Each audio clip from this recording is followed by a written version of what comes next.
Yes, good morning. So today, Monday, we are going to have some problem in mathematics. So this is very simple mathematics designed for those who are enthusiasts in mathematics. Okay? Particularly those in Cebu, Visayas. Okay, so we have a problem here. So can you read it there? Okay? So we have problem. The distance between the center of the three circles which are mutually tangent are 10, 12, and 14 units. Find the area of the largest circle. So the largest circle is this circle. So it has a radius of R3. Okay. So we are going to find the amount of material needed to cover this region. Okay. That circle. Okay. So here R1 plus R2 is equals to 10. So R1 going to R2, that's 10 units. Okay. R1 plus R3 equals 14. So R1 plus R3. So here,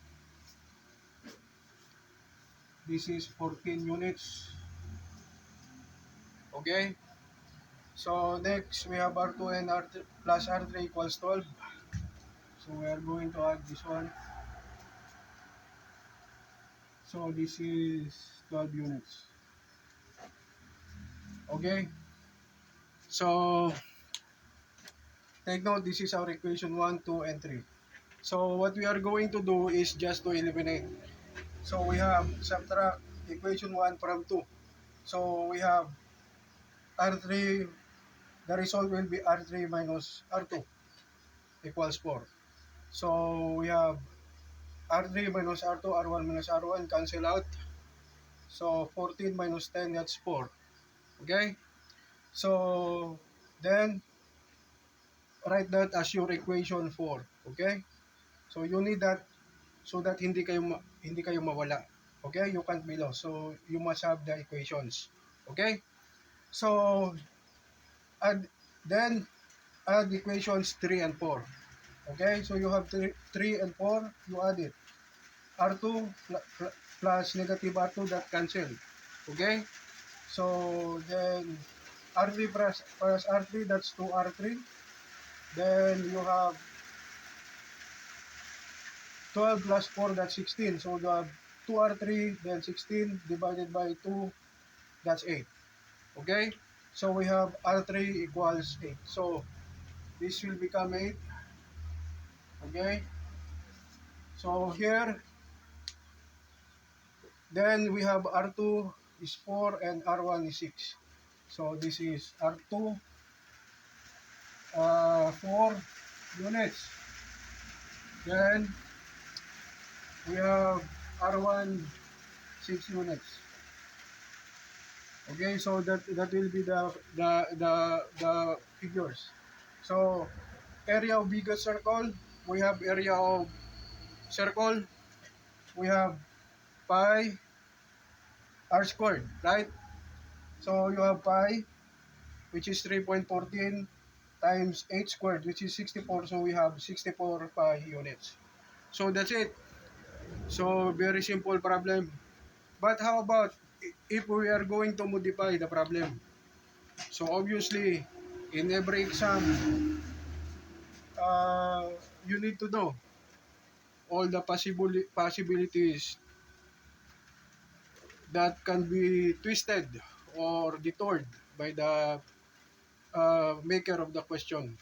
So here we have, how about if I will ask you the area of this figure, okay, this figure, oh, you can see this, okay, I color this one, okay. So where, if we are going to find that area, then how to find it. So assuming that we have the stock knowledge or formulas, or we have some research materials to find the formulas in mathematics. So that's very short because that's mathematics. Okay? So obviously, what we are going to do is to find the area of the four quadrantal circle. So remember, this is tangent, so means to say that's right angle. This is right angle. Okay? So we are going to find, okay, this is right angle. So here, you have radius R1, okay, R1, okay. So then, okay, you are going to find the area of this, okay. So you use Heron's formula. So we have Heron's formula, okay. We have area is equals to square root S minus A, S minus B, S minus A. Then S equals A plus B plus C over 3. Okay? So here, let's say this is your A, this is our B, this is our C. Okay? Then you substitute. Okay? So, with respect to this circle, so obviously this is quadrantal. Okay? So, you just find pi r squared over 4. That's R1. Pi R2 squared over 4. Pi R3 squared over 4. So, you get the area of the triangle of this. Then you subtract this area. You say this is your A1, A2, A3. So, you will have area of triangle minus A1 plus A2 plus A3. So that's area of this area of unknown figure. This one.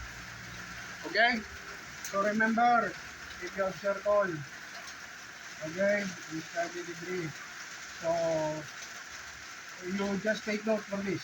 Okay, for this, for the angle here. If we make okay, 90 degree here. Okay, 100, 90 degree, 100, that's 90 degree, 100, that's 90 degree.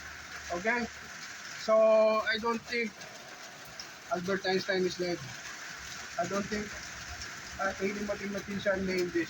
Okay, but we must just call this a rose flower. Okay, okay, this one. So that's it. That's the problem for today. So hope that you enjoy watching and you learn also. So good day, God bless, thank you, and have a nice day.